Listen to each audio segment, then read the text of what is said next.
जय हिंद मित्रांनो, मी शौकत काडिक सर आज आपल्याला पूर्ण संख्या या संख्या प्रकाराला शिकवणार आहे। तर पूर्ण संख्याला इंग्रजीमध्ये होल नंबर या नावाने ओळखत असतात। याची व्याख्या अशी मित्रांनो, यदि प्राकृत संख्याओं में शून्य को शामिल कर दिया जाए, यदि प्राकृत संख्याओं में शून्य को शामिल कर दिया जाए तो प्राप्त संख्या परिवार को पूर्ण संख्या परिवार कहते हैं। याचा अर्थ असा आहे का जर आपण नैसर्गिक संख्या ज्या असतील त्याच्यामध्ये जर का शून्य मिळवण्यात आला तर जे संख्या परिवार आपल्याला प्राप्त होणार आहे त्याला आपण पूर्ण संख्या असं म्हणत असतो। म्हणजे इन शॉर्टमध्ये जर का म्हटलं तर प्राकृत संख्या म्हणजे 1 2 3 4 याच्यामध्ये जर का आपण शून्य जोडला तर ज्या संख्या प्रकार आपल्याला भेटतील त्या म्हणजेच असणारे पूर्ण संख्या, बरोबर। मग आता याच्यावरून आपण निष्कर्ष असा काढू शकतो का सर्वात लहान, या सर्वात लहान म्हटले आपण किंवा मग हिंदीमध्ये म्हणतील छोटी से छोटी पूर्ण संख्या पहचानी है तर ती साहजिकच शून्य असणार आहे और बड़ी से बड़ी पूर्ण संख्या ज्ञात नहीं है, बरोबर। छोटी से छोटी पूर्ण संख्या शून्य है और बड़ी से बड़ी पूर्ण संख्या ज्ञात नहीं है। त्याच्यानंतर आपण पुढचे जो संख्या प्रकार असणार आहे पूर्णांक संख्या, याच्याकडे वळूया। पूर्णांक संख्या,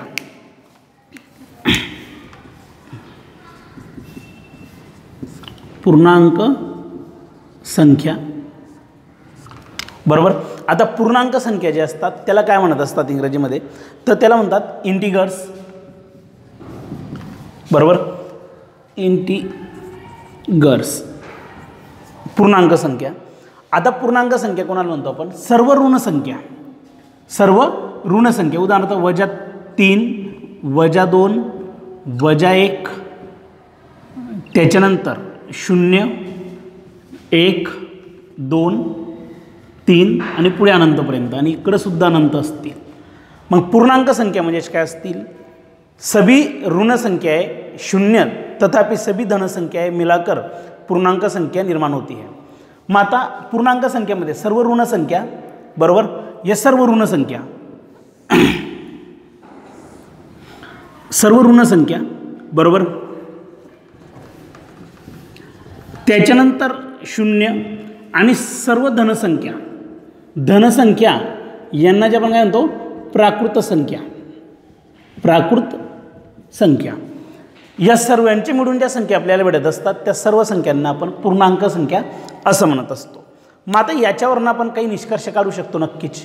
उदाहरणार्थ बघा, सर्व ऋण संख्या पूर्णांक संख्या आहेत, 0 पूर्णांक संख्या आहे, आणि त्याच्यानंतर 1 पासून पुढच्या ज्या सर्व धनसंख्या असतात ज्याला आपण प्राकृत संख्या असं सुद्धा म्हणतो, तर प्राकृत संख्यांचा समावेश सुद्धा पूर्णांक संख्या प्रकार या प्रकारामध्ये होत असतो। मग आता बघूया, याच्यात आता एक विचार करू शकतो आपण, छोटी से छोटी, इथं बघा काही महत्त्वाचे निष्कर्ष निघतील।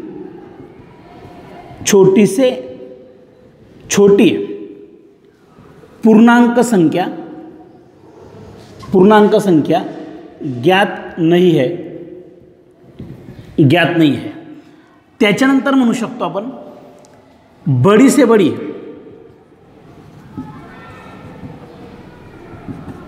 पूर्णांक संख्या ज्ञात नहीं, ज्ञात नहीं है। बड़ी से बड़ी, बड़ी ऋण पूर्णांक संख्या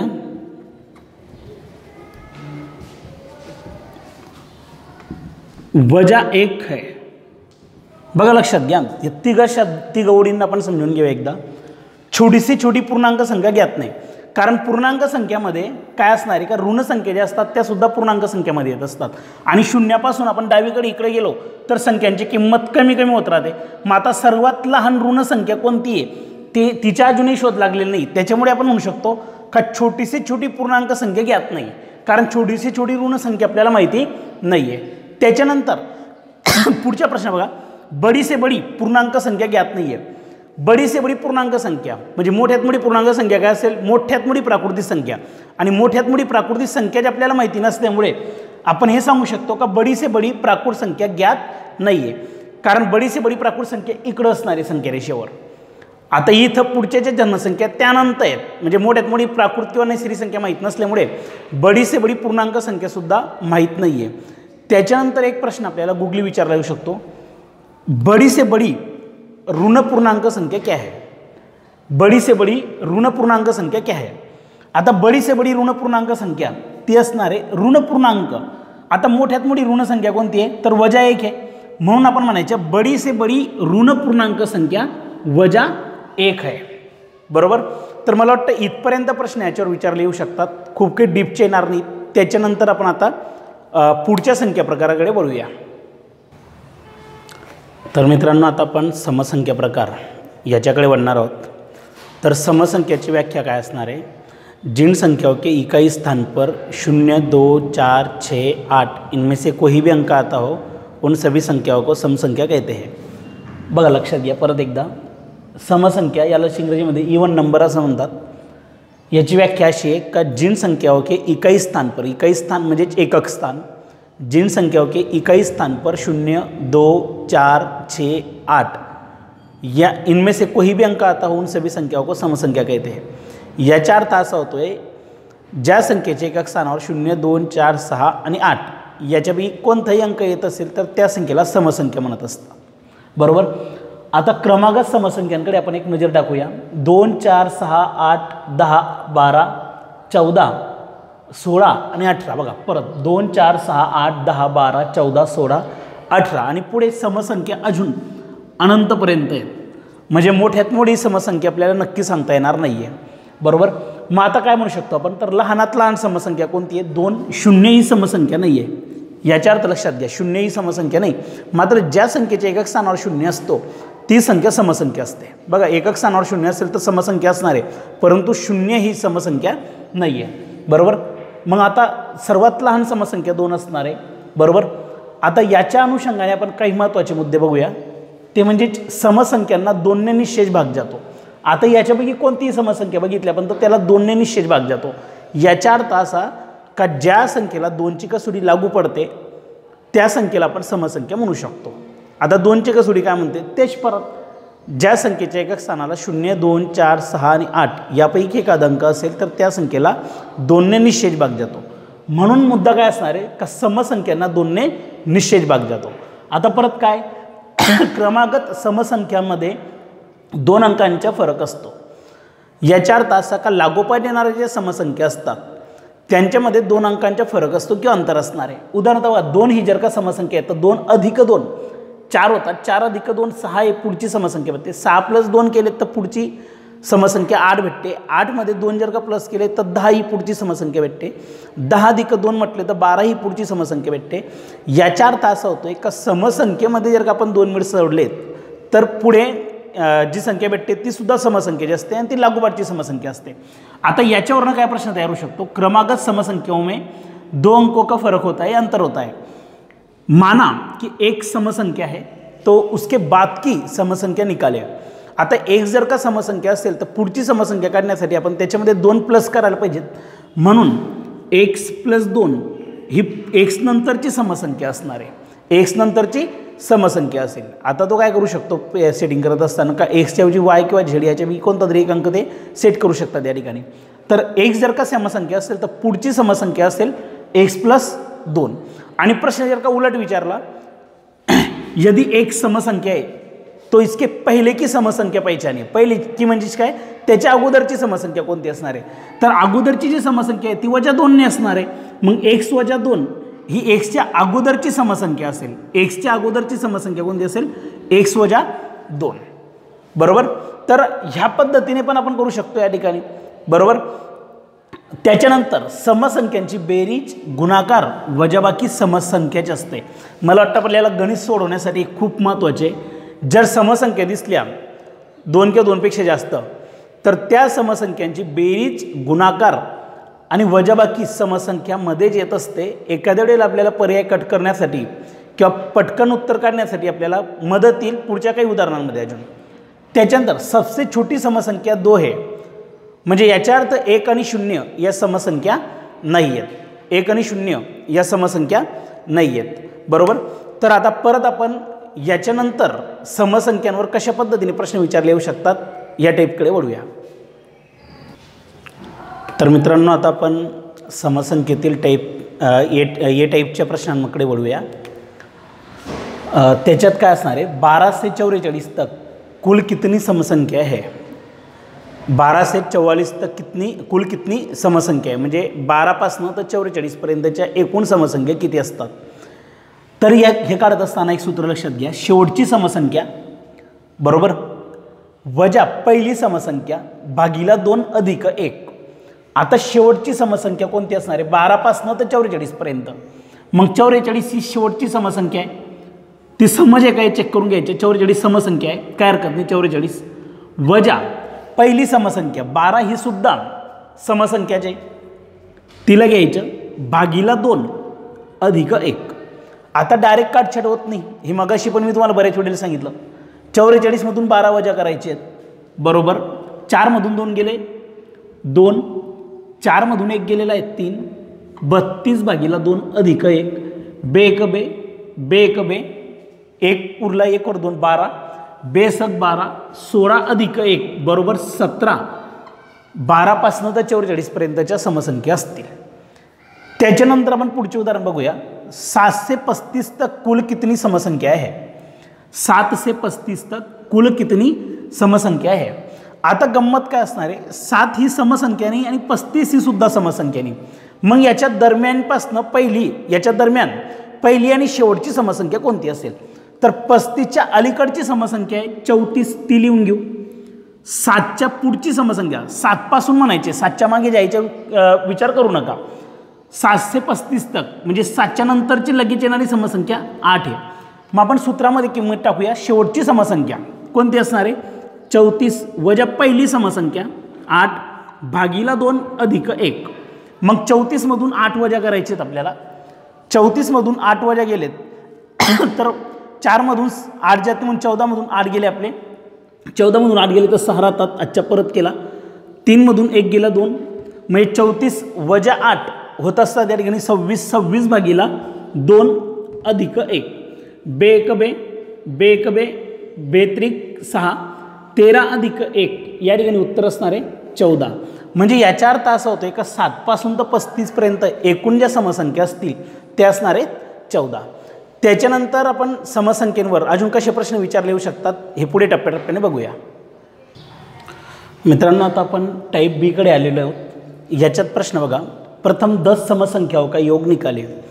याचा अर्थ असा का पहिले ह्याच्यात 10 समसंख्या असतील, त्या समसंख्यांची आपल्याला बेरीज या ठिकाणी काढायची बरोबर.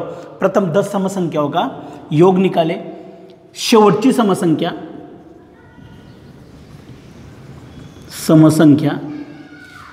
गुणिला पुढची संख्या बरोबर. याचे सूत्र लक्षात घ्या बरोबर. पहिल्यापासून 1 पासून तर अमुक पर्यंतच्या समसंख्या भेटतील आपल्याला. शेवटची समसंख्या कोणती आहे 10, त्याच्या पुढची समसंख्या कोणती येते, समसंख्या नाही फक्त पुढची संख्या 11.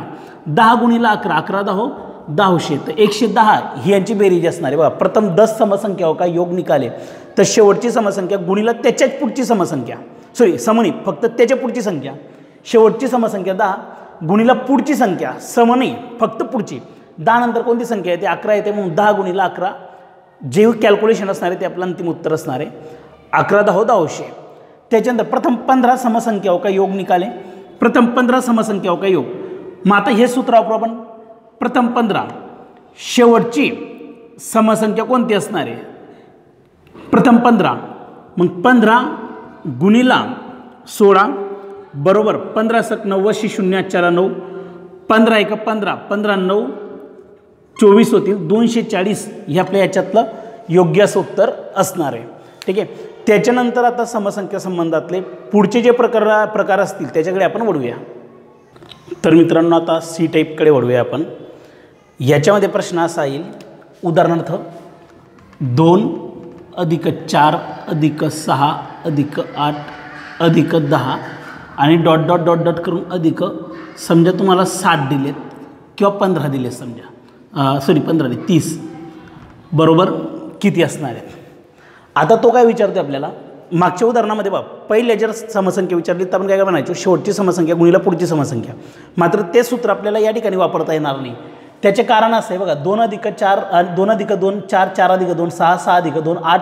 याच्या अर्थ समसंख्यांमध्ये कितीचे गॅप आहे, 2 अंकांचा गॅप असतो. हे आपण मागच्या वेळेला पण बघितलं. मग 30पर्यंत जर का मोडलं आपण अशा पद्धतीने तर एकूण समसंख्या किती येतील? 15 येतील. मग आता बघा एकूण समसंख्या बरोबर 30/2 या ठिकाणी असतील 15. मग आता मागच्या उदाहरणामध्ये जे सूत्र आपण वापरलं तेच सूत्र या ठिकाणी वापरूया. मग आता 15 जर का समसंख्या असतील तर शेवटची संख्या गुणिला पुढची संख्या 15 गुणिला 16 बरोबर 15 गुणिला 16 ते आपलं उत्तर असणार आहे 15 7 90 90 0 आजच्याला 9 15 1 15 आणि 9 असणार आहे 24 म्हणजे 240 हे आपलं या ठिकाणी योग्य असं उत्तर असणार आहे. ह्याच टाईपवरचे आपण आता दुसरं उदाहरण बघूया. त्याच्यात काय असणार आहे तेच मांडणी 2 + 4 + 6 + 8 + 10 त्याच्यानंतर अधिक डॉट डॉट डॉट डॉट अधिक 60 बरोबर किती असतील. आता या ठिकाणी लक्षात घ्या का आपल्याला 60पर्यंतच्या समसंख्या विचारलेल्या आहेत. आता 60पर्यंत एकूण समसंख्या किती असतील तर एकूण समसंख्या बरोबर 60/2 कारण लागोपाठ येणाऱ्या समसंख्येमध्ये 2 अंकाचे अंतर असतं म्हणून 2 पासून तर 60पर्यंत समसंख्या असतील तुमच्या 30 बरोबर 60/2 म्हणजे काय असतील 30. मग आता शेवटची संख्या 30 गुणिला पुढची संख्या 31 31 0 0 31 0 0 31 त्रिक 93 मासणार या ठिकाणी 930 आपल्या एकूण समसंख्या असणार आहेत. त्याच्यानंतर आपण आता पुढच्या टाईपकडे वळूया. मित्रांनो आता आपण टाईप नंबर डी बघूया समसंख्येमधील. तर टाईप डीमध्ये प्रश्न असणार आहे 38 से 88 तक की कुल समसंख्याओं का योग क्या होगा. योग म्हणजेच बेरीज असते हे मगाशी आपण बघितलं. 38 से 88 तक की कुल संख्याओं का योग क्या होगा. आता काय करायचं दिलेल्या समसंख्यांची बेरीज भागीला 2 गुणिला एकूण समसंख्या. बघा लक्षात घ्या सूत्र बेरीज भागीला 2 गुणिला एकूण समसंख्या. याच्या अर्थ आपल्याला पहिल्यांदा एकूण समसंख्या काढूनच घ्याव्या लागतील म्हणून एकूण समसंख्या बरोबर शेवटची समसंख्या 88 वजा पहिली समसंख्या 38/2 अधिक 1 बरोबर 8 मधून 8 गेले 0 8 मधून 3 गेले 5 50/2 अधिक 1 बरोबर असणार आहेत 26. बघा बे 1 बे बे 2 4 बरोबर 1 उरला 1 वर 0 10 बे 5 10 25 आणि 1 26 म्हणजे इथपर्यंत एकूण समसंख्या तुमच्या 26. मग आता तेच आपण सूत्रामध्ये टाकूया बरोबर.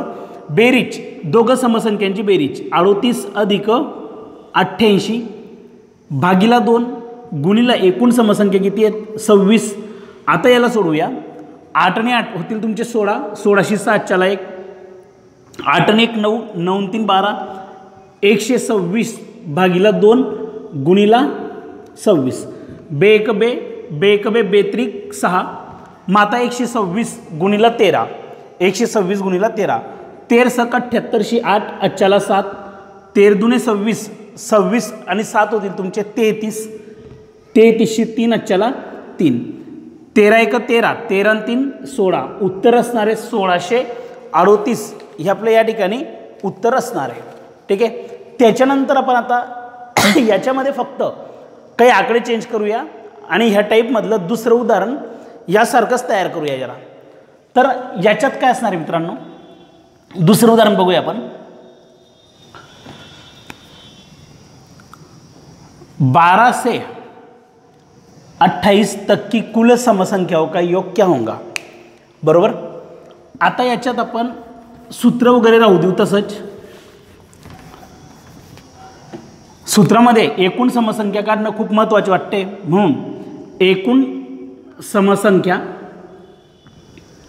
बरोबर शेवटची समसंख्या आहे 28 वजा पहिली समसंख्या आहे 12/2 अधिक 1. आता 28 मधून 12 गेले 8 मधून 2 गेले 6 2 मधून 1 गेलेला आहे 1 16/2 अधिक 1 बरोबर बे 1 बे बे 8 16 8 अधिक 1 9 होतात म्हणून एकूण 9 तुमच्या समसंख्या असतील 12 ते 28 पर्यंतच्या. मग आता परत काय करायचे फक्त किंमत टाकायची बेरीज करायची 12 अधिक 28 दोघं संख्यांची बेरीज करायची भागीला 2 गुणीला एकूण समसंख्या 9. मग आता या ठिकाणी डायरेक्ट काटछाट होत नाही आहे. 28 अधिक 12 करा. 28 मध्ये आपण 12 मिळवले तर किती होतील तुमचे 28. 8 आणि 2 10 0 आजच्याला 1 2 आणि 1 3 3 आणि 1 4 40. 40 भागीला 2 गुणीला 9. बे 1 बे बे 2 4 उरला 0 20. आता 20 गुणीला 9 9 0 0 9 2 18. इथं असणार आहे त्यांची बेरीज 180 म्हणजे योग्य असं उत्तर असणार आहे आपलं 180. तर मला वाटलं काही इथपर्यंत तुम्हाला समसंख्या क्लिअर झालेल्या असतील. या ठिकाणी आपण आता समसंख्यांच्या जे संख्या प्रकार असतील ते थांबूया आणि पुढच्या संख्या प्रकाराकडे पुढच्या व्हिडिओला नक्की भेटू. ठीक आहे.